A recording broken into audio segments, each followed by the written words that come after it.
28 mars. Être à ton service. Seigneur, je te suivrai partout où tu iras. Luc chapitre 9, verset 57. Connaissez-vous un meilleur employeur que le Seigneur ? Le jour où il nous a sauvés, dans un élan de joie et de bonheur, nous lui avons dit : « Prends tout, Seigneur, prends tout ce qui m'appartient, je te le donne avec joie. Où tu voudras, je veux te suivre.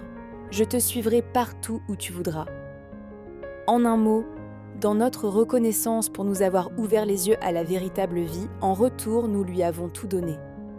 Ceci implique plus que ce que nous pouvons penser, puisque tout n'est pas le synonyme de beaucoup. Tout est plutôt le synonyme de entier. C'est entièrement que nous nous sommes donnés à Jésus pour être à son service.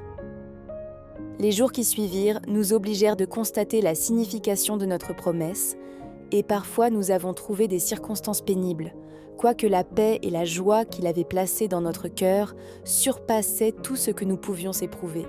Les persécutions sont venues, mais nous avons compris ce que Jésus nous enseigne dans sa parole. Comment le disciple n'est pas différent de son maître ? Il dit : « Le monde vous hait parce que vous n'êtes pas du monde. Ils m'ont haï avant vous. Le monde aime ce qui est à lui.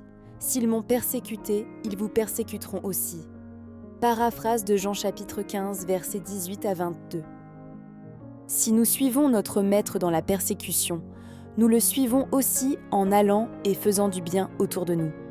Il veut que nous soyons à son service afin qu'à son exemple, nous annoncions la bonne nouvelle, que les pécheurs puissent être sauvés, pardonnés de leurs péchés, que les malades obtiennent la guérison, que nous prêchions le prochain retour de notre Sauveur, l'époux céleste qui vient au-devant de son épouse, l'Église qui le rencontrera sur les nuées, pour toujours demeurer avec lui. En attendant ce jour, il nous envoie pour être à son service, accomplir son œuvre, le proclamant, l'annonçant à tous ceux qui ne le connaissent pas comme sauveur personnel. Assurément, tous au Québec connaissent son histoire. Né à Bethléem, vécu à Nazareth, mort sur une croix et ressuscité le jour de Pâques. Mais pour ce qui est de vivre en sa présence et accomplir sa volonté, un nombre très restreint le comprend et vit pour son maître, son sauveur. Qui est ton maître aujourd'hui ? Le monde ou Jésus ? À toi de faire un choix.